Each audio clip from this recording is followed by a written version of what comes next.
going to do an introduction today of Robert Reynolds, most notably from the Mavericks, and currently working on a project called Digital Rodeo that's starting to grow here in Nashville. And it's a pleasure. Thank you for taking the time with us today. Really pleased. We're glad to make acquaintance, friendship with you guys too. I want to let you know that. So. Same here, very much so. Yeah. Really want to start this by talking a little bit about your journey that's led you to where we are right now and what's moving you forward into the future. Well, I appreciate it. I feel like I'm starting to be able to reflect honestly on the journey. For a long time I felt like I was in it, and now I'm finally getting some perspective on it. I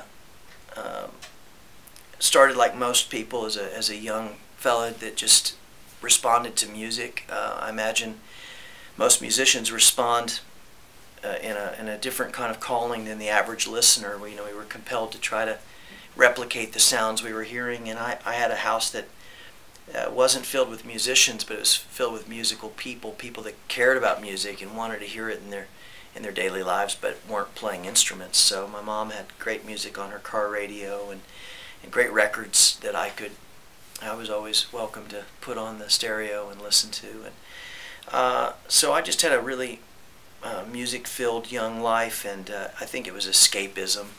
But it ultimately led to starting my first bands and trying to make that a real fundamental part of my life. It was never a hobby to me. It very early on became a career. I was making money with music by the time I was mid-teenage years.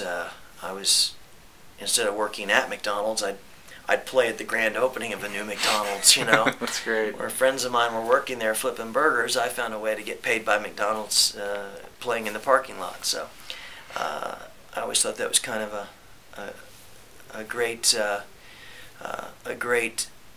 ambition, a great way to transfer your passion into something that you could really utilize. And so my summer jobs were often very musical, and all of that history led me to a passion for country music and of course then early formative years rock and roll. And I believe there are no accidents. So that information it germinated into my young adult life. I was doing a hybrid of rock and country in Miami, Florida, when I met Raul, the singer of the Mavericks.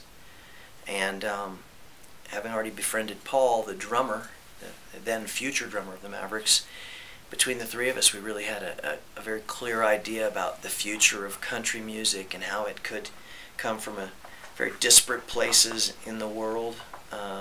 It could be a Cuban-American lead singer. It could come from a kind of a punk aesthetic country rock sound out of South Florida, which the Mavericks really always were. A bit Elvis Costello and the Attractions meets Buck Owens and the Buckaroos. And so that was the formative Maverick period, the years that we gelled into the Mavericks, that the world got to know a little bit. That's great.